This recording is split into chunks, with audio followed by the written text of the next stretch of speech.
Welcome back, ladies and gentlemen, to the Elder Scrolls V Skyrim. My name is Camel, and today we're going to be taking a look at the 10 most hidden unique items in Skyrim. Now, by most hidden, I mean items that most people would never find during a normal playthrough, and would never know that these items even existed without watching a video like this or reading a guide online. Now, if you are into this kind of stuff, my other Skyrim Special Edition video links can be found down in the description, along with all of my social media links, and be sure to check all of that out after this video. Now, these items are also in no particular order, apart from the last one, which I believe to be the hardest item in Skyrim to acquire during your average playthrough. So, let's start with a simple one, the Woodsman's Friend. A very basic weapon right near the start of the game that is missed by so many. There is no quest to find it, there is no mention of it in-game, you simply have to stumble upon it while exploring the vast forests of Falkreath Hold. Just to the north of Pine Watch, there is an area of the forest that has been cleared out. The trees have been felled. At the base of one of the still standing trees, however, lying in the thick grass, hidden from just about anyone who walks by here, there lies an iron battle axe. This is the unique weapon, the Woodsman's Friend. Now, if that wasn't hard enough to find by yourself, well, the fact that in the Hearthfire DLC, Lakeview Manor is built here, and the Woodsman's Friend will never be seen again, unless you picked it up previously. So it's close to impossible to find by yourself, and then the game will accidentally remove it anyway with a DLC. Now, as an actual weapon, it bears no enchantment, although it does do more damage than the standard iron battle axe.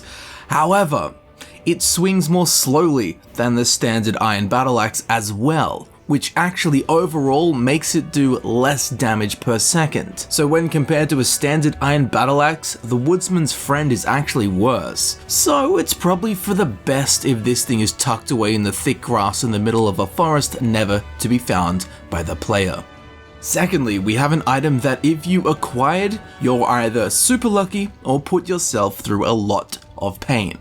It's a unique circlet called Revyn Sadri's Copper and Onyx Circlet. Now, to get this, we need to come to the city of Windhelm, where in the Grey Quarter, there is a merchant named Revyn Sadri. When we go to barter with him, there is a minuscule chance that he will be selling his unique circlet. Now, it seems simple enough, but when I made the guide for this item, it took 9 hours of me saving the game, leaving the city, waiting 24 hours, and coming back and checking if it was in stock. It was completely random, and again, it took 9 hours of grinding before he sold the damn circlet.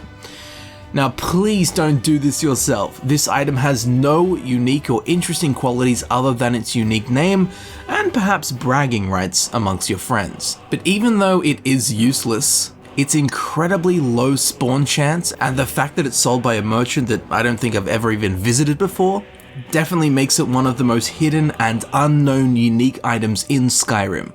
Now we have one I'm sure most of us have acquired at some point. However, how many of us actually found this by ourselves in our own playthroughs? Not many. I am of course referring to Windshear. And before anyone asks, I have a mod that changes the appearance of scimitars to make them look a bit more realistic when compared to the vanilla inflatable pirate pool party sword look that they originally had. But Windshear, this is hidden in plain sight, and again is a weapon I'm sure most of us have acquired after learning the location of it. So during the Dark Brotherhood questline, specifically the quest Hail Sithis, will be sent onto Emperor Titus Me II's ship to assassinate him, which he may have set up himself. After doing so, we exit the back door and jump into the ocean and swim to safety. We want to get away from that ship as quickly as possible. Now, considering we are on the ship as an assassin and wish to remain hidden during the assassination, going onto the deck of the ship, which is covered in elite guards, is pretty much the worst idea possible, but the deck of the ship is exactly where we need to go. Now, luckily, after completing the quest line, the ship is still there. Even then, so few of us go back to the ship, and even if you do, so few of you actually find this item. If for whatever reason you make your way onto the deck of the Emperor's ship and decide to, again for no reason, climb up the bowsprit, at the very end there is a sword thrust into the wood. This is nothing other than the legendarily broken sword Windshear. Again, not hard to find once you've read on the internet or watched a guide on how to get it, but finding it by yourself is so unlikely.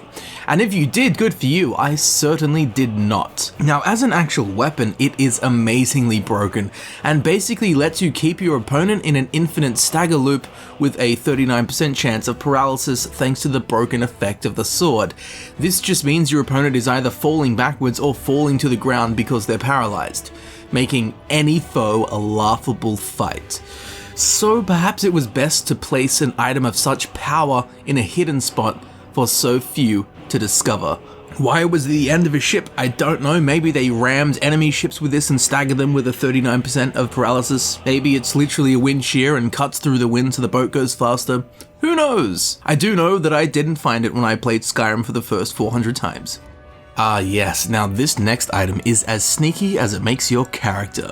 The Predator's Grace Boots. These are very hard to find by yourself. They are at a location called Hag's End, where at the end of the dungeon we'll come out onto this platform, where we have a bountiful end of dungeon reward with many items and chests to steal our attention and fulfill our lust for treasure and glory. However, off to the right we'll see a beautiful waterfall. Now we can actually whirlwind sprint across the gap from the platform to the land at the top of the waterfall, achieving our goal of reaching this hidden area. Now over in the corner, hidden from vision by some trees leaning on a rock and next to a chest, there is nothing other than the Predator's Grace Boots, a plot point you knew was coming. Now these boots are actually quite powerful. Not the best boots ever, but definitely worth your time coming to get, as their enchantment muffles the wearer, making us move silently, and it makes our stamina regenerate 1% faster. Nothing too crazy, but it sure is better than a lot of these hidden unique items. And while they are similar in effect to Dark Brotherhood items, if you are roleplaying a character that wants nothing to do with the Dark Brotherhood, then these Predator's Grace Boots are the perfect replacement item for the Dark Brotherhood uniform. Now the enchantment is also considered unique, and therefore sadly the Predator's Grace Boots cannot be disenchanted. But slip these on and you'll be as hard to spot as the boots were. Now we have one of my favorite weapons that's a right pain to find, and even once you know how to get it, it's still a pain. I speak of the Dwarven Black Bow of Fate, an item often considered a secret weapon as there is a lot of work that goes into getting this, and there is also no quest or mention of it, so you do have to find this all on your own. It requires us to obtain 4 of the 5 Camelworks resonance gems. 2 can be found on the Reaver leader in Camelworks itself, 1 can be found being sold by Revis Savani near Talmithrin, 1 can be found in Falbathaz in the final room on a plate next to the visage of Mazund, and the final one can be found in the Nachaduk Aqueduct on a table in the upper northeastern room. At least one of the 4 that you'll need to obtain will be an absolute pain to acquire.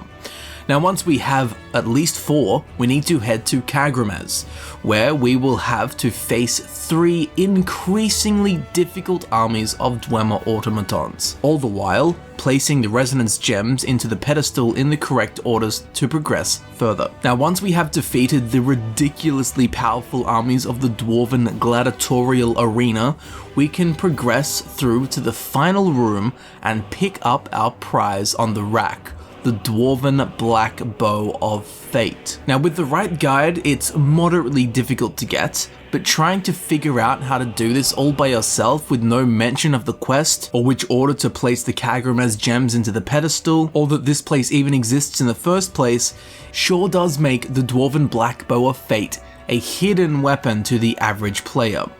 Now as a bow, it's great and has an amazing randomized drain effect. It also boasts a unique appearance comprised of an overall gunmetal black and grey colour scheme, obviously contrasting the traditional Dwarven bows.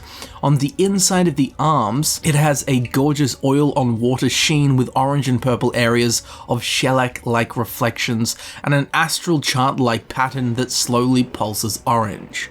It's a truly fitting prize for such hardship and is definitely an item that most players do not pick up during their time playing the Dragonborn DLC. Next up, we have a sword that really flies under the radar and most people have never even heard of it. It is of course the unique Akaviri Sword. Now getting this is pretty simple, but to figure out it even exists is the real challenge. So, during the Dawnguard questline, we'll have to save a moth priest named Dexian Evicus. Once we get him safely back to Fort Dawnguard, we'll see that he is actually carrying what appears to be a blade's sword. If we sneak up on him and pickpocket him, we'll see that he is actually carrying the unique weapon known as the Akaviri Sword, which lore-wise is technically different from a blade sword. Even then, it has a unique name, so it is a unique item.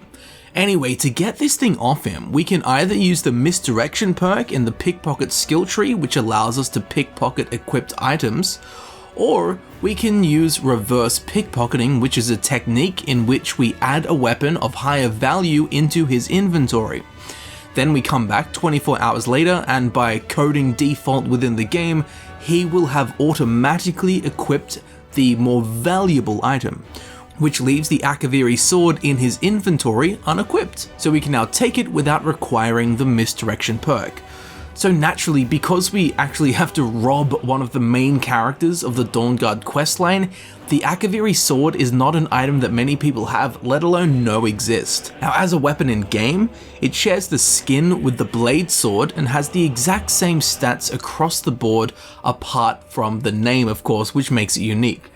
Now in terms of lore, while the blades originated in Akavir, and the blade's weapons and armor are the same as Akaviri weapons and armor in style, it would appear that this sword has no connection to the blade's faction, but instead has been brought from or originated in Akavir, making it a pretty cool piece of lore, and a sword that not many players knew existed, let alone got their hands on. Now next we have a piece that most people miss and never find. This would be Auriel's shield.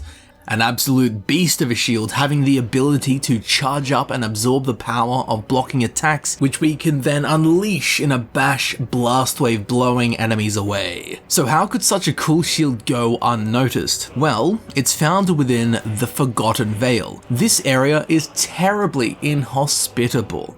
It's like Blackreach and the Soul Cairn. It's an area that most players want to get in and out of as quickly as possible and not poke around.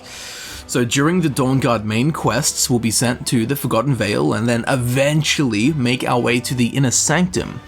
In here, there is a secret pedestal in which we must place the Initiate's Ewer, which will open a secret passageway into a deep, dark area of the Sanctum. Once in here, we will be faced with a frost giant, a cold and mammoth task for us to conquer. Once he's dead, on his corpse we can find the Ruby Paragon. Once we have this, we have to then backtrack out of the Inner Sanctum all the way back through the lengthy Falmer Caves to the other side of the Forgotten Vale to the Paragon Portal platform. We then need to place the Ruby Paragon into the slot, then enter the Ruby Paragon Portal. This will take us to a secret area called the Forgotten Vale Forest that is otherwise inaccessible. Here, hidden in the trees, there are ancient snow elf ruins, where we can find some Falmer. Of course, we'll need to kill them, and after doing so, on one of their corpses we can find the ancient Adric or even Anuic artifact, Auriel's shield. It's just so simple really. I can't believe some people didn't figure all of that out on their own. Just joking. It's by far one of the most easily missed items in the game, and as an actual shield, it's pretty damn powerful. It's not the highest armor rating, but it has a super cool and unique effect. I'm not sure if it's really awesome that this was so missed, or if it's kind of sad that it was so missed. Luckily, there's channels like mine that have guides. Now, not quite at the top of the list, but at the top of the world, we have the classic notched pickaxe. Once again, it's pretty simple to get, once you know how to get it. But finding it yourself is something not many players did, myself included. Okay, so once we reach a certain point in Skyrim's main questline, we'll be sent beyond High Hrothgar up the tallest mountain in Tamriel, the throat of the world, to meet Paarthurnax, the leader of the Greybeards. It's not a short walk and faces us with pendulous cliffs, narrow, crooked pathways, howling ice winds, and a whole lot of excitement to reach the top. Once we do reach the top, we meet Paarthurnax and fulfill prophecies, save worlds, all that jazz. But where we meet Paarthurnax isn't quite the top of the throat of the world. If, for no reason whatsoever, we decide to climb to the actual top of the throat of the world, which is no easy task given there is no path and requires a lot of cliff jumping, well, once we get there we'll find a bunch of ore veins, but over at the highest peak there is a pickaxe wedged into the final spire. This is the Notched Pickaxe, the unique pickaxe at the top of the world, which is actually a double Easter egg. It also has a unique enchantment that fortifies our smithing skill by 5, although it will not take your smithing beyond 100. Now in the base game it can also be disenchanted, but overall it's not that amazing, but definitely useful to low level smithers. But the very inconvenient and weird location makes it an uncommon find in most playthroughs. Penultimately, we have an item that most lose the will to acquire.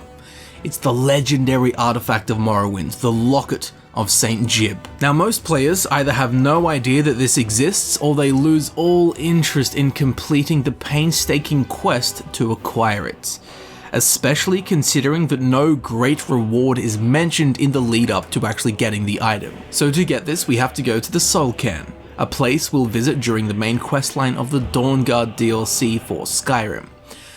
Now, the Soul Cairn, it's like Blackreach and the Forgotten Vale in the fact that it's an area most players wish to leave as quickly as they can. Very few players actually take their time to explore the area as a whole, and even if you do, you still probably won't get this thing. Now, if we do walk around for a while, we'll run across a lost soul, specifically that of St. Jiub.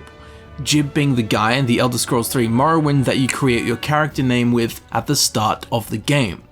Anyway, he has been writing his opus, but has lost all of his pages throughout the Soul Cairn, and he will give us a quest to retrieve all 10 of his lost opus pages and return them to him, again with no mention of reward. Now this sounds simple enough, but there are no quest markers, and there is also no map of the Soul Cairn. So you have no map with no reference points, and you have to find 10 pieces of paper throughout one of the most unfriendly areas in Skyrim, again with no mention of reward. This naturally leads most players to happen to get this quest in the first place because you're just looking for 10 needles in a giant, inhospitable, violent, and unfriendly haystack. But if you do manage to get all 10 of his opus pages successfully and return them to him, he will reward us with a copy of his opus, but more importantly, with the Locket of St. Jiub.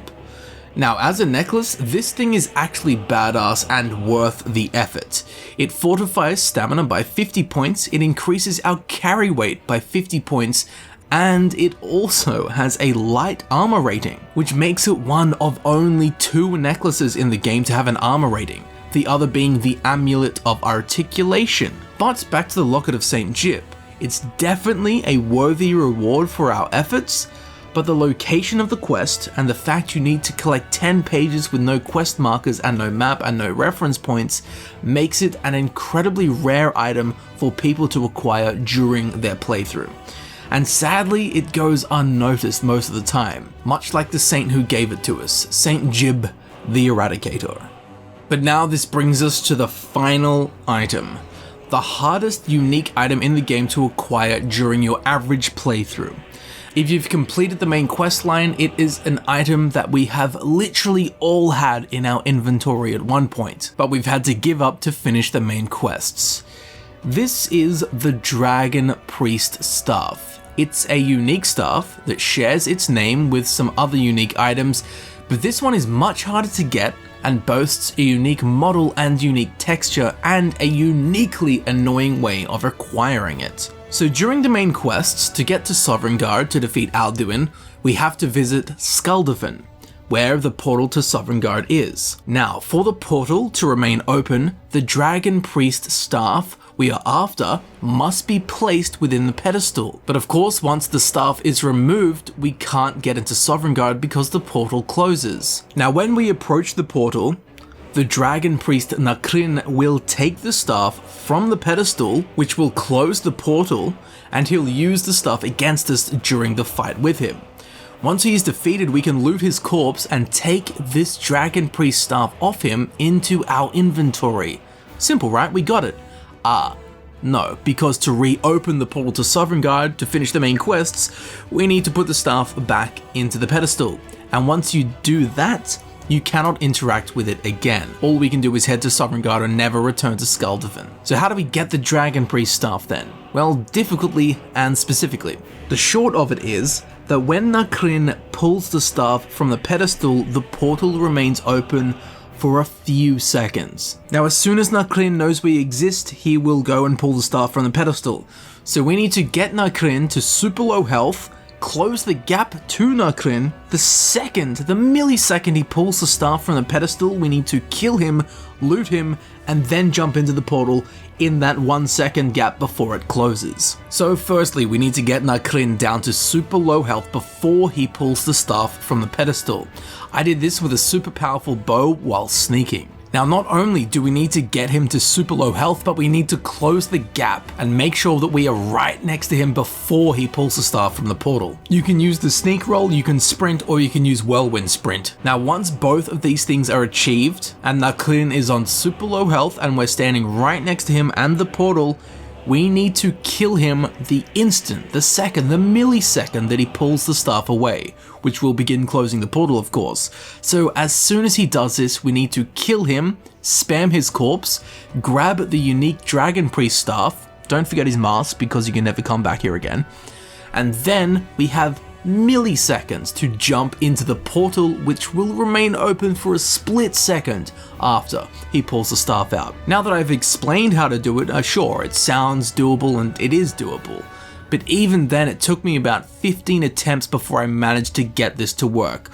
So of course you need to save the game before attempting this, and especially you need to save the game before entering combat with Nakrin. As soon as he knows we're there, he'll start moving towards the staff and pull it out. You basically want him to be on low health and be moving towards him before he even knows you're there. And this will probably take many tries before you magically pull it off. But once you do, bada bing Nakrin, it's a good feeling. Finding yourself in Sovngarde with the unique Dragon Priest staff of Nakrin in your inventory and yours to wield forever. Now this thing's actually pretty powerful and sprays a wall of lightning onto the ground that deals 50 points of shock damage per second. It also has a unique appearance, which sadly for unique items in Skyrim, it's pretty rare. So how does it differ in appearance? Well, all destruction staffs in Skyrim have a golden color and a much straighter shape to them.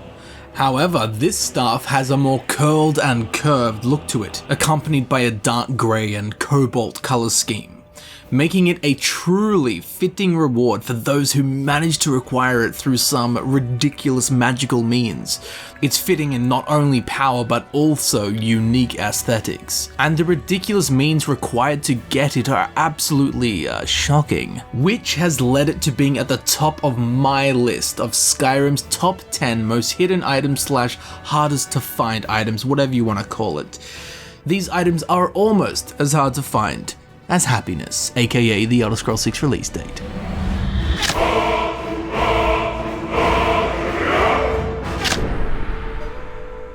And there you have it, ladies and gentlemen, I've been Camel. I do hope you enjoyed the video and learnt something new about the Elder Scrolls 5 Skyrim and all of the crazy things that can be found within it. Be sure to let me know of which other items you think should have made it to this list of the most hidden, unique items in Skyrim. Now, if you've watched up until this point, you'll be very interested in checking out my other Skyrim Special Edition videos I've already done. Links to them can be found down in the description. Now, down there in the old description, you can find all of my social media links. Be sure to follow me on Twitter and Instagram, and if you'd like to support the channel in a more personal way, Patreon and YouTube sponsorships are available to you. As I'm sure you know, all of my time and energy goes into making these videos that I create for you to enjoy, so your support is most appreciated and welcomed in any and all forms. So thank you very much for watching, thank you for supporting the channel, and I will see you very shortly in the next video. I'll see you there soon.